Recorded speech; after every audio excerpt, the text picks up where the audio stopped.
शाम के 8 बज चुके थे और दिन भर शॉपिंग करके शौर्य और माया अपने विला पहुंच गए थे। विला पहुंचते ही माया ने जिद करके शौर्य से टीवी इंस्टॉल करवाया। उसके बाद वह टीवी के साथ चिपक गई और शौर्य को पूरी तरह इग्नोर कर दिया। आज वह बिल्कुल छोटी बच्ची जैसा व्यवहार कर रही थी। तभी शौर्य को लगा अगर वह माया को कुछ सिखाने बैठा तो वह उसे कुछ बातें समझा नहीं पाएगा, उससे अच्छा किसी और लड़की को बोलकर उसे समझाने दिया जाए। तभी उसके मन में आर्या का ख्याल आया, पर उसने सोचा अगर इसके बारे में आर्या उस पर शक करने लगे तो फिर उसे झूठ बोलना पड़ेगा और एक झूठ छुपाने के लिए कई और झूठ परोसे जाएंगे। उससे अच्छा है कि अभी उसे यहाँ बुला लूं और सब कुछ सच बता दे।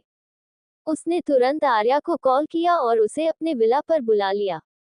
जब आर्या विला पहुंची तो उसने माया को देखा जो भला की खूबसूरत थी। उसे देखकर आर्या को अपने दिल में कुछ अजीब लगा, पर उसने कुछ कहा नहीं। तभी शौर्य आर्या को माया से मिलते हुए बोला, आर्या ये है माया जो कि एक गार्डियन है। इसी ने मेरी जान बचाई थी जब मैं समुद्र में कूद गया था। अगर ये न होती तो मैं आज जिंदा नहीं होता। इनका इस दुनिया में कोई नहीं है तो मैंने इन्हें ये रहने के लिए बुला लिया है और तुम अपने दिमाग के घोड़े दौड़ाओ। उससे पहले मैं बता दूं कि वह सिर्फ मेरी दोस्त है और इसने अपनी पूरी जिंदगी जंगल में बिताई है, तो इन्हें शहर के तौर तरीके मालूम नहीं। तो मैं चाहता हूं कि तुम इसे ये सारी बातें समझाओ, मेरा मतलब है सारी बातें। शौर्य ने एक ही सांस में सब कुछ जल्दी जल्दी बता दिया और अपनी सांस छोड़ी दी और फिर माया को देखकर बोला, ये आर्या है और ये मेरी होने वाली पत्नी है। माया और आर्या शौर्य को अजीब नजरों से देख रही थी, फिर वो दोनों एक दूसरे को देखने लगी। कुछ देर बाद जब आर्या ने सब कुछ समझ लिया तो वह बोली, ओह तो आपका नाम माया है। आप बेहद खूबसूरत है, जैसे कोई अप्सरा हो। माया बस उसकी बात पर मुस्कुराए और कुछ नहीं बोली। शौर्य चाहता तो अभी आर्या को डायमेंशन का सच बता सकता था, लेकिन उसे डर था कि ये सारी बातें देखकर कहीं आर्या उसे कोई साधु या बाबा ना समझने लगे। फिर वह माया से बोला, माया तुम आर्या से बहुत कुछ सीख रही हो, तो बदले में तुम्हें भी इसे कुछ सिखाना होगा। तुम इसे सारी युद्ध कला और साधना सिखा सकती हो, जिस वजह से वह भी एक ताकतवर नारी बन सके। माया ने अपना सिर झुकाकर तुरंत कहा, जी स्वामी, मैं इन्हें सब कुछ सिखा दूंगी। जब आर्या ने उसका रवैया देखा तो वो सकपका गई, तो बात को संभालते हुए बोला, बात यह है कि माया जिस जगह से आती है वहां वे एक दूसरे को आदर से बुलाते हैं। मैंने उसे कई बार कहा है कि वह मुझे शौर्य बुला सकती है, लेकिन ये नहीं मानती। आर्या ने भी इस झूठ को जैसे तैसे पचा लिया और कुछ नहीं बोली। कुछ समय बाद आर्या माया को एक कमरे में ले गई और वह दोनों वहीं बैठकर बातें करने लगी। तब तक शौर्य किचन में गया और उसने खाना बनाना शुरू किया। शौर्य जब अकेला रहता था तो घर के नौकर उसे समय पर खाना नहीं देते थे। अगर उसकी दादी ने बताया तो भी उसे कई बार बासी खाना पड़ता था, तो उसने खुद ही अपने कमरे में एक छोटा स्टोव लेकर रखा था और अपने पार्ट टाइम जॉब से मिले पैसों से वह सामग्री लाकर अपने लिए खाना बनाया करता था। सिर्फ कुछ त्योहारों पर उसे घर का ताज़ा खाना मिलता था, वह भी दादी सामने होती थी इसी वजह से, नहीं तो उसे खुद ही खाना बनाना पड़ता था। आज शौर्य ने दिन भर में खरीदे हुए सारे इंग्रेडिएंट्स पहले डिब्बों में भर दिए, उसके बाद उसने खाना बनाना शुरू किया। थोड़ी हो देर में खाना बन चुका था और शौर्य ने खाना टेबल पर सजा दिया था।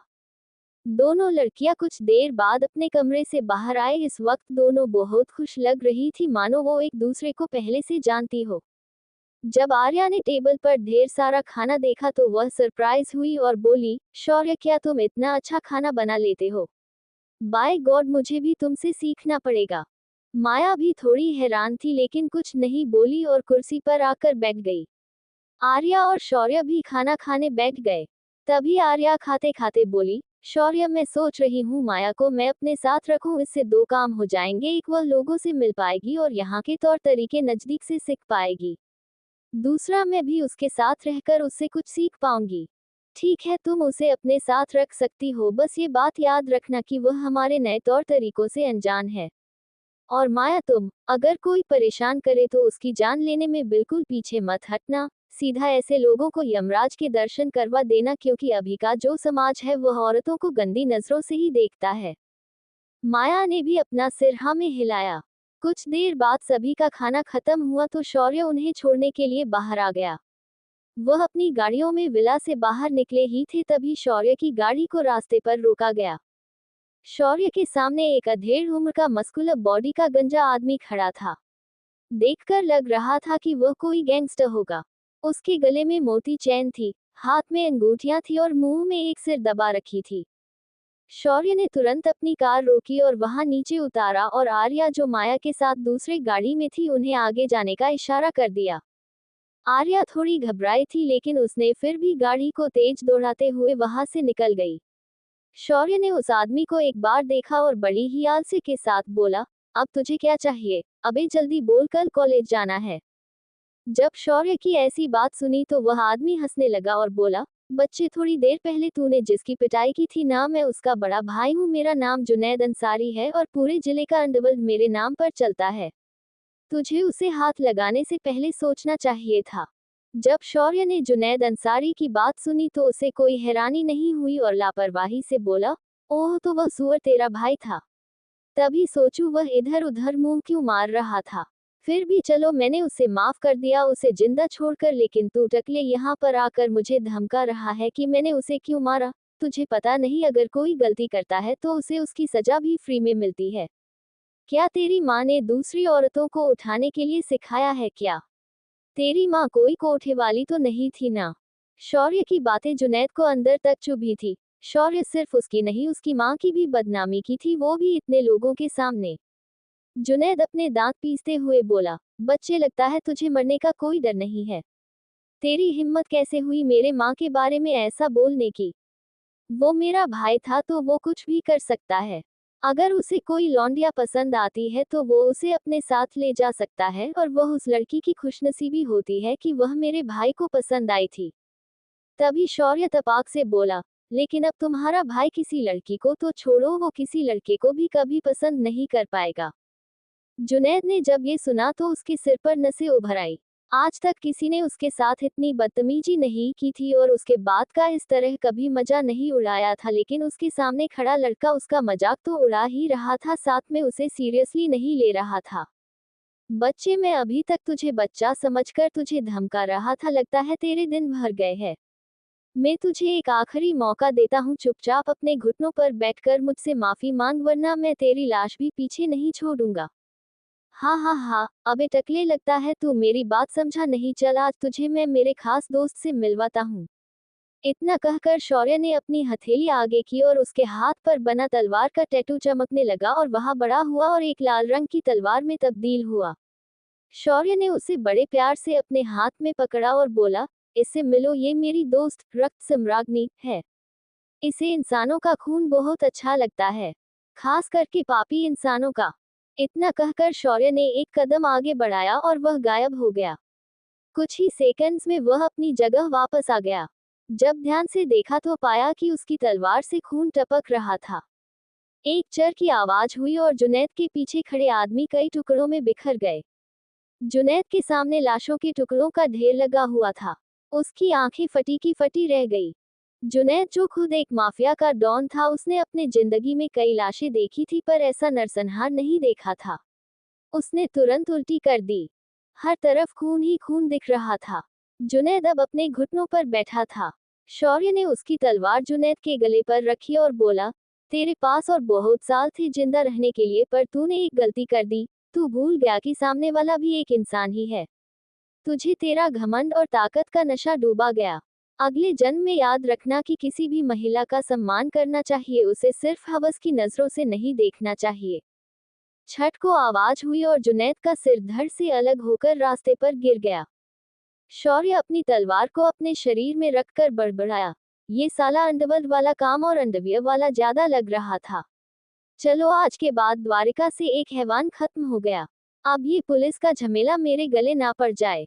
ऐसा कहकर उसने अपनी सिर खुजाया और बोला, सिस्टम, इसके सारे काले कारनामों का रिकॉर्ड निकालो और मेरे मोबाइल पर सारा डाटा ट्रांसफर कर दो। सिस्टम ने तुरंत उसके गुनाहों की सारी जानकर शौर्य के मोबाइल पर ट्रांसफर कर दी। तभी शौर्य ने अपने जेब से पेन ड्राइव निकाला और उसे पेन ड्राइव में सेव कर दिया। उसके बाद उसने सिस्टम से कहकर सारी जानकारी सीबीआई और पुलिस को भेज दी। अगर जुनैद के मुखबिर पुलिस में होंगे तो वो इस डाटा को डिपार्टमेंट के हाथ नहीं लगने से सकते थे। इसके बाद शौर्य ने नर्क की अग्नि प्रकट की और सारी लाशों को जला दिया। अब सिर्फ उन लोगों की गाड़ियां वहां पड़ी थी। इधर पुलिस स्टेशन में हंगामा मचा था। आज जुनैद और उससे जुड़े सभी पॉलिटिशियन के नामों की लिस्ट और उनके आतंकवादियों के साथ मिले होने के सबूत उन्हें एक अज्ञात सोर्स से मिले थे। जुनैद के मुखबिरों ने उसे रोकने की कोशिश की, लेकिन उससे पहले उन्हें अरेस्ट किया गया। उसके बाद जुनैद के भाई को भी हॉस्पिटल से अरेस्ट किया गया। जब पुलिस ने उसकी हालत के बारे में इन्वेस्टिगेशन किया तो शौर्य का नाम सामने आया तो कमिश्नर ने तुरंत दुष्यंत को बताया। दुष्यंत ने शौर्य का नाम इस मैटर से हटाने के दिया। दुष्यंत को अच्छे से पता था कि उसका बेटा किसी को भी बिना वजह नहीं पीटता, और सामने वाले का अपराध संगीन हो तो वो उसे कभी जिंदा नहीं छोड़ता। तभी अग्निहोत्री मैंशन के बाहर शौर्य की गाड़ी पहुंच गई। उसने उतरते ही आर्या को खबर कर दी कि वह सेफ है और वो अभी घर पहुंच गया है। जब वह घर के अंदर आया तो दुष्यंत, रागिनी और दीनानाथ सोफे पर बैठे थे। तभी दुष्यंत बोला, शौर्य कुछ देर पहले कमिश्नर का फोन आया था। वे कह रहे थे कि तुमने जुनैद अंसारी के भाई को बहुत बुरी तरह पीटा है, तो मैंने कमिश्नर से कहकर वो मामला निपटा दिया है। शौर्य ने सिर्फ अपनी गर्दन हिलाकर उसे सहमति दी और बोला, जुनैद अंसारी भी मारा गया है और उसके खिलाफ के सारे सबूत पुलिस डिपार्टमेंट को दे दिए हैं। होम मिनिस्ट्री के चीफ होने के नाते आप जरा उस जुनैद से जुड़े लोगों पर कड़ी से कड़ी कार्यवाही कर देना। इतना कहकर शौर्य अपने कमरे में चला गया। इधर दुष्यंत, जिसने जुनैद के मौत के बारे में सुना, वह हैरान रह गया। कुछ देर सोचने के बाद उसने किसी को फोन मिलाया और सारे सबूत अपने मोबाइल पर मंगवाए। सारे सबूतों की जांच करने के बाद उन सभी के खिलाफ कार्यवाही के आदेश दुष्यंत ने जारी कर दिए। इसके बारे में उसने होम मिनिस्टर से भी बात की और सारा मामला समझा दिया। दूसरे दिन सुबह पूरा गुजरात हिल चुका था। आज कई बड़े बड़े लोगों को गिरफ्तार किया गया था। कई जगहों पर छापे मारे गए थे। ऊपर से सीबीआई भी इसमें शामिल हुई थी। और इन सारी घटनाओं के पीछे जो इंसान था वह घोड़े बेचकर बेड पर सो रहा था। कल अपनी तलवार का इस्तेमाल जब उसने किया था तो उसकी बहुत सारी आध्यात्मिक ऊर्जा खत्म हो चुकी थी। अभी जिस स्तर पर उसकी साधना थी वह कुछ पल के लिए ही अपनी तलवार इस्तेमाल कर सकता था। शौर्य जो अपने बेड पर आराम से सोया था, उसकी नींद दरवाजे पर आवाज पड़ने से खुल गई। उसने तुरंत उठकर दरवाजा खोला तो सामने सिया खड़ी थी। उसने मुंह फुलाकर अपना चश्मा ठीक करते हुए कहा, भाई आप इतनी देर तक सो रहे हो? मेरे आज प्रैक्टिकल है और आज मैं आपकी वजह से लेट हो जाऊंगी। चलो जल्दी से तैयार हो जाओ। शौर्य ने अपनी आंखें मलते हुए घड़ी की ओर देखा और पाया कि घड़ी में 6:45 हो गए थे। कॉलेज का टाइमिंग 7 बजे का था। वह तुरंत मुड़ा और बाथरूम में चला गया।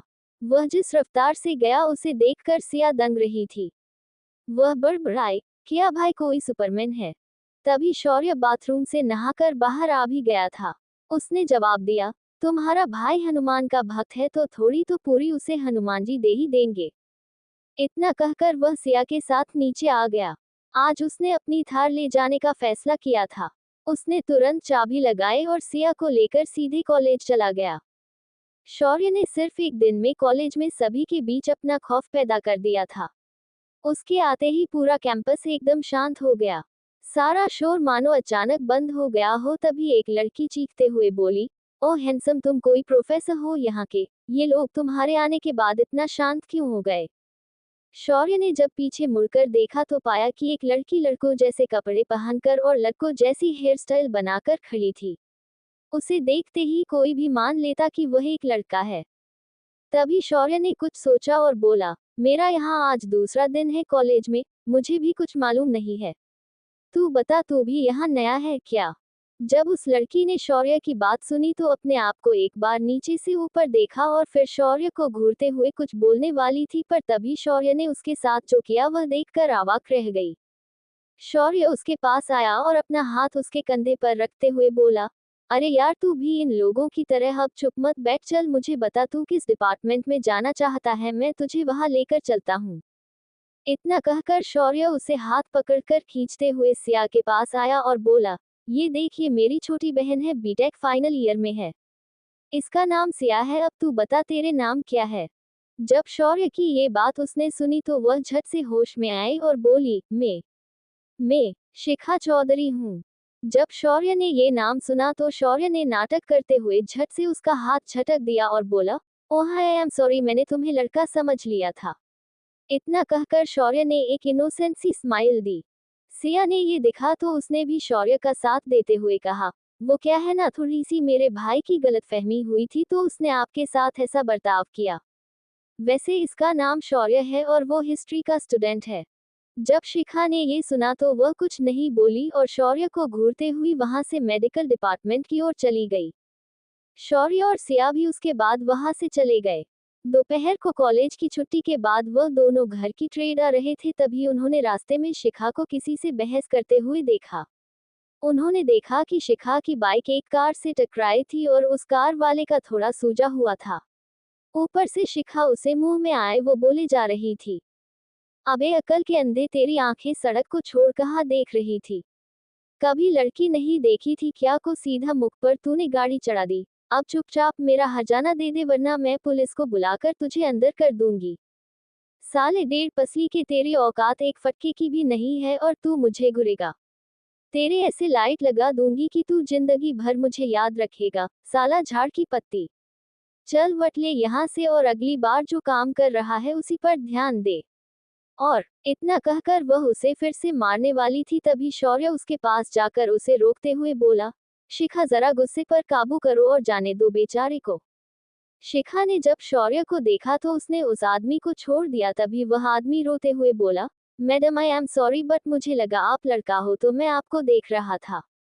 क्यों, तू क्या गया है क्या? वो आदमी शर्मा कर बोला, हाँ मैडम, इसीलिए मैं आपको देख रहा था। ये सुनकर शौर्य अपनी हंसी नहीं रोक पाया और वह जोर जोर से हंसने लगा। उसकी हंसी सुनकर शिखा और ज्यादा गुस्सा हो गई। उसने तमतमाते हुए अपनी बाइक पीछे ली और हेलमेट लगाकर तुरंत धुआं उड़ाते हुए निकल गई। सिया जिसने ये सब देखा था वह भी अपनी हंसी रोक नहीं पा रही थी और वह हंसते हुए बोली, भाई अब नहीं सुधरोगे, आपने उसे फर्ज गुस्सा दिला दिया है। शौर्य ने लापरवाही से कंधे उचकाए और गाड़ी में बैठ गया। कुछ ही देर में दोनों अग्निहोत्री मेंशन पहुंच गए। जैसे ही शौर्य ने घर में कदम रखा सारे नौकर अपनी जगह पर रुक गए और उसे देखने लगे।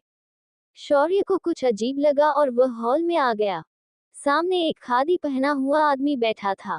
वह दीनानाथ की तरफ देखकर जोर जोर से बातें कर रहा था। दीनानाथ, आपने उस नालायक को घर में आने कैसे दिया, और तो और उसने आपके सामने मेरे पोतों की ऐसी हालत कर दी, इस बात पर अब चुप कैसे बैठ गए? बोलो, कुछ तो बोलो, मुझे आज इस बात का जवाब चाहिए। तभी शौर्य की बाहर से आवाज आई, ये क्या हो रहा है? आज किसने घर में कुत्ते को घुसने दिया? बाहर निकालो इसे, कब से भूखे जा रहा है। शौर्य के मुंह से निकली ऐसी बात ने उस आदमी को बहुत गुस्सा दिला दिया और वह जोर से चिल्लाया, तेरी हिम्मत कैसे हुई मुझे कुत्ता बोलने की? तू अपने आप को समझता क्या है? मैं तेरे प्यार खानदान को एक पल में गायब कर सकता हूँ। तभी शौर्य उसके सामने आते हुए उसकी आंखों में आंखें डालकर बोला, तो करना तुझे रोका किसने है? वैसे भी ये मेरे कोई नहीं लगते, लेकिन तेरे बेटी के जरूर लगते हैं। वह आदमी और कुछ बोलने वाला था, अचानक चुप हो गया क्योंकि वो हैरान हो गया था शौर्य के टेढ़े जवाब से। शौर्य आगे बोला, तुझे क्या लगता ही तेरे पोते दूध के धुले हुए थे जिन्हें मैं माफ करता, वो भी तब जब उन्होंने मेरे साथ ऐसी हरकत की थी? अब तू बता, मैंने तेरे पोतों से क्या मांगा था? क्या मैंने उनकी कोई चीज छीनी थी? क्या मैंने उनके खिलाफ कोई साजिश की थी? क्या मैंने उन्हें कोई तकलीफ दी थी?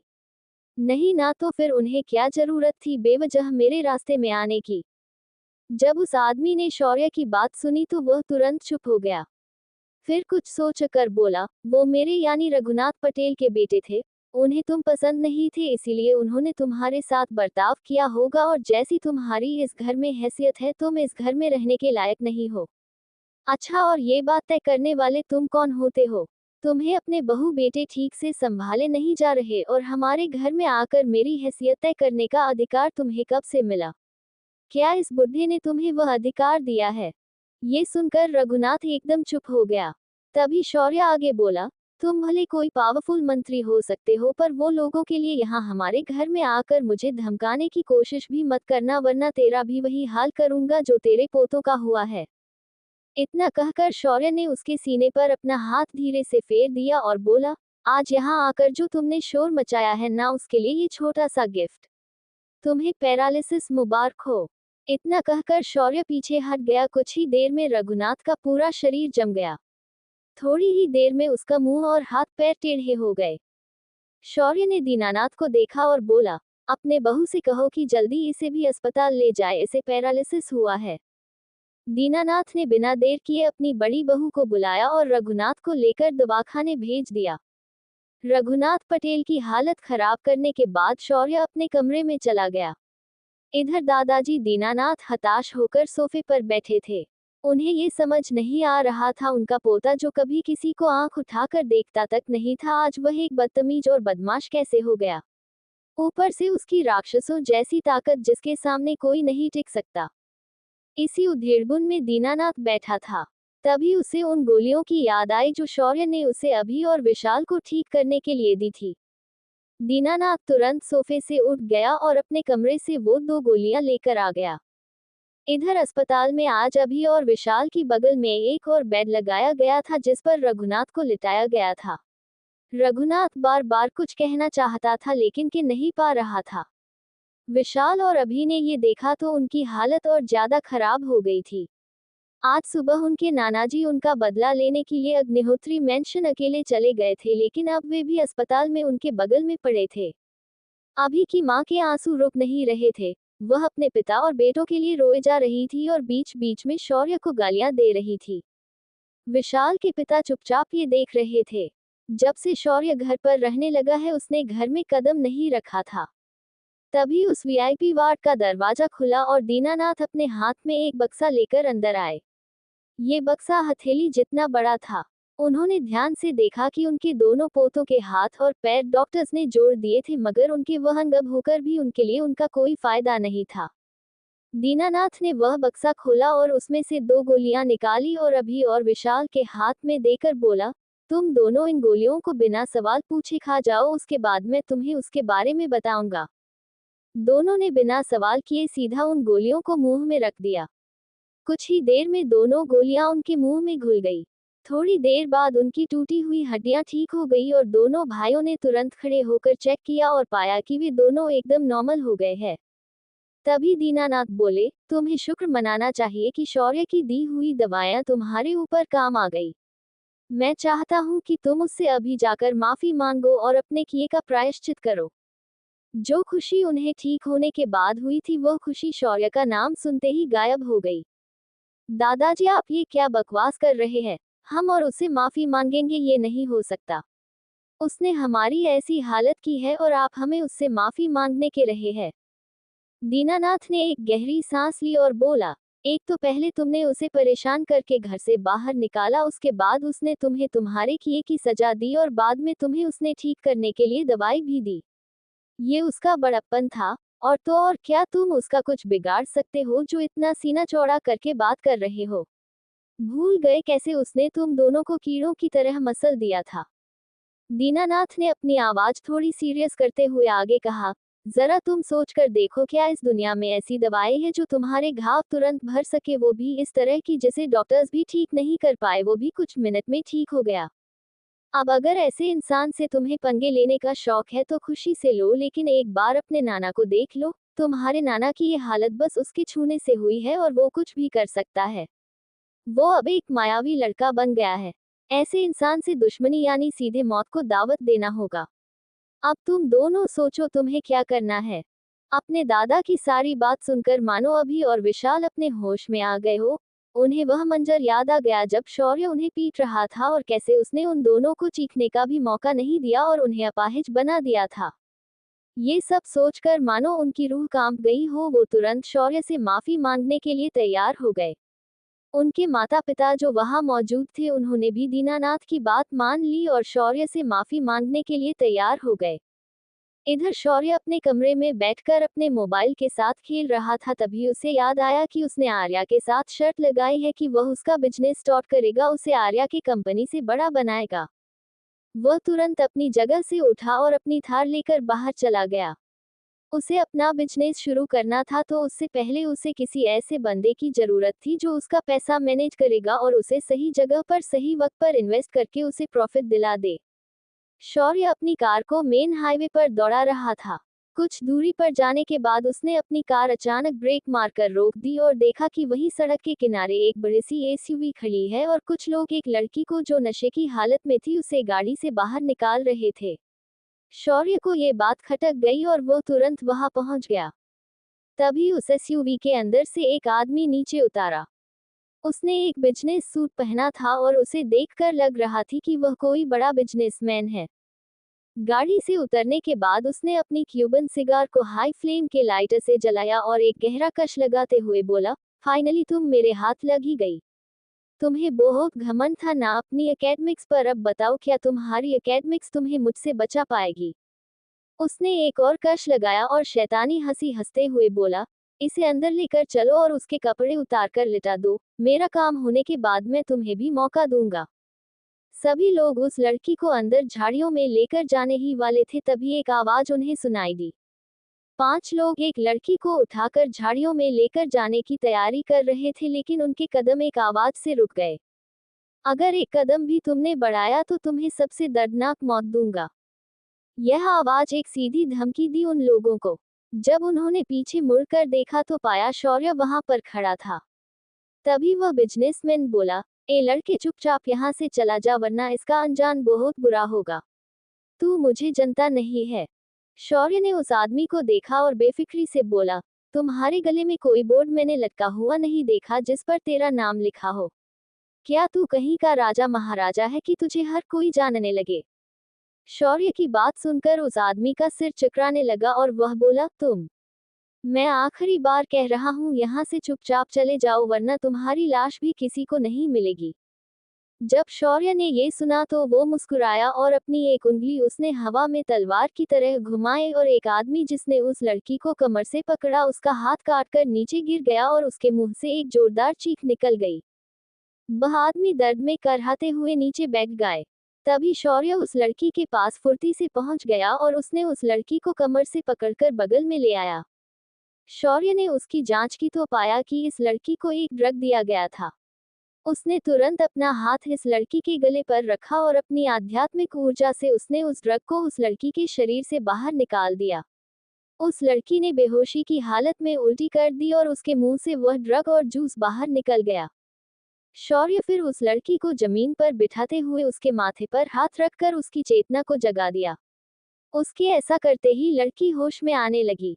शौर्य फिर इत्मीनान से उन आदमियों के पास चलते हुए आया और बोला, ऐसे क्या देख रहे हो, मुझे आदमियों में कोई इंटरेस्ट नहीं है। शौर्य की कही बात और उसकी हरकत इसमें कोई संबंध नहीं था।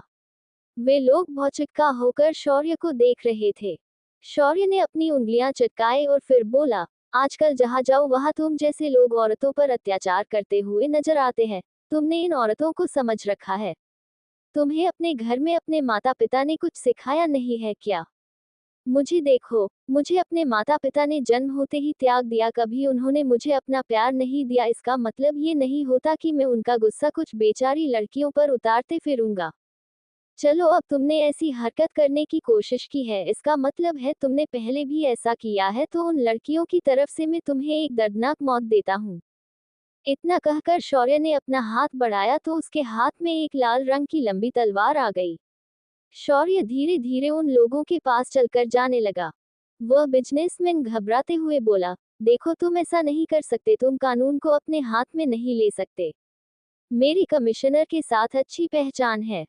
शौर्य उसकी बात पर हंसते हुए बोला, तो क्या कमिश्नर का नाम लेने से तुम्हारी मौत यमराज कैंसल नहीं कर सकते। इतना कहकर शौर्य ने वह तलवार उस आदमी के घुटने में घुसेड़ दी। वह आदमी दर्द में बहुत चीखने लगा। शौर्य ने अपनी जेब से रुमाल निकाला और उसके मुंह में ठूंस दिया। फिर शौर्य उस तलवार को उसके घुटने में वैसे ही छोड़कर दूसरे लोगों की तरफ मुस्कुराते हुए देखने लगा। फिर उसने अपना हाथ आगे बढ़ाया और एक आदमी को उसकी गर्दन से पकड़कर ऊपर उठाया और बोला, तुम जैसे कुत्ते दूसरों के इशारों पर बिना सोचे समझे उल्टे सीधे काम करते हैं और तुम लोगों की वजह से ही इन जैसे कमजोर लोग बेगुनाह लोगों को परेशान करने की हिम्मत करते हैं। इतना सुनकर शौर्य ने उसकी गर्दन आराम से तोड़ दी। इतनी देर से बाकी लोग ये सब होते हुए सिर्फ देख सकते थे पर अपनी जगह से हिल नहीं सकते थे, क्योंकि शौर्य जब किसी को मारने के मूड में होता है तो उसके ऑरा से निकला प्रेशर बहुत ज्यादा होता है। इसके बाद शौर्य ने बाकी बचे 3 लोगों को भी बड़े दर्दनाक तरीके से मार डाला। इधर वह लड़की जो होश में आ चुकी थी वह ये चुपचाप होते हुए देख रही थी, लेकिन उसकी भी हिम्मत नहीं हो रही थी कि वह कुछ बोलकर शौर्य को रोक। आखिर में शौर्य उस आदमी के पास आया जिसके पैर में उसने तलवार घोंप दी थी। उसे देखकर शौर्य मुस्कुराते हुए बोला, जब भी तुम किसी लड़की की इज्जत लूटते हो तो तुम्हें बहुत मजा आता है ना? कभी उसके दर्द के बारे में सोचा है? चलो मैं तुम्हें वह दर्द महसूस करवाता हूँ। इतना कहकर शौर्य ने वह तलवार उसके घुटने से बाहर निकली और उसके नाभि के नीचे घुसेड़ दी। फिर उसने उसे बाहर निकाला और उसके शरीर पर छोटे छोटे कट लगाने लगा। उसका हर एक कट उसकी नसों को काट रहा था। कुछ देर बाद वह आदमी बेहोश हो गया। फिर शौर्य ने आखिर में उसके दिल में वह तलवार घुसेड़ दी और बोला, अगले जन्म में कभी भी किसी लड़की के साथ बुरा करने की सोचना भी मत, और हाँ, यमराज अगर पूछे तो उन्हें के देना, युद्ध के देवता के नए वारिस ने तुम्हें भेजा है। जब शौर्य उसे खत्म करके मुड़ा तो उसने देखा कि वह लड़की उसे डरकर देख रही थी, तो शौर्य मुस्कुराते हुए देखा और बोला, क्या आप ठीक है? जब मैं यहाँ से गुजर रहा था तो मैंने इन लोगों को तुम्हें बेहोशी के हालात में यहाँ लेट हुए देखा, तो मैंने तुम्हें उनके हाथों से बचा लिया। इतना कहकर शौर्य ने अपना हाथ आगे बढ़ाया। वह लड़की उसका हाथ घबराकर पकड़ते हुए उठ गई और उसे धन्यवाद देने लगी। शौर्य ने भी उसे एश्योर किया कि वह सेफ है, तो फिर उसने उन लाशों को नर्क की अग्नि से जला दिया। ये सब वह लड़की अपनी आंखों से होते हुए देख रही थी। उसे अपनी आंखों पर यकीन नहीं हो रहा था। ये कैसी पावर्स थी? इसने ये कैसे किया? ये लड़का आखिर कौन है? ये सारे सवाल उस लड़की के दिमाग में घूम रहे थे। अपना काम निपटाने के बाद उस लड़की को वह अपनी थार में बिठाकर शहर की ओर वापस ले आया। एक कॉफी शॉप पर रुककर उसने उस लड़की को थोड़ा चाय नाश्ता करवाया और बोला, मैंने अभी तक आपको अपना नाम नहीं बताया है। मेरा नाम शौर्य है और मैं एक कॉलेज स्टूडेंट हूँ। मैं आज अपने बिजनेस के लिए एक फाइनेंस मैनेजर ढूंढने निकला था, लेकिन रास्ते में मेरी आपसे मुलाकात हो गई, तो मैं अपना काम कल देखूंगा। ओह, आई एम सॉरी, मेरी वजह से आप अपना काम नहीं कर पाए। वैसे मेरा नाम कशिश चौधरी है और मैं राजस्थान से हूँ। मैं इस शहर में अपनी बहन के साथ रहती हूँ। वह एक मेडिकल रिसर्चर है। और जैसा आपने कहा, मैं भी एक फाइनेंस मैनेजर हूँ, पर मैं अपने क्लाइंट के फंड्स और उनके बिजनेस आइडिया समझकर ही उनके साथ काम करना पसंद करती हूँ। मेरी पिछली कंपनी अच्छी थी, पर उसका सीईओ मुझे डोरे डाल रहा था, तो मैंने उसे छोड़ दिया। ये कैसा संयोग है? क्या कशिश बनेगी शौर्य की नई मैनेजर, या फिर शौर्य को ढूंढना पड़ेगा नया मैनेजर? आगे क्या होने वाला है, जानने के लिए बने रहिए हमारे साथ।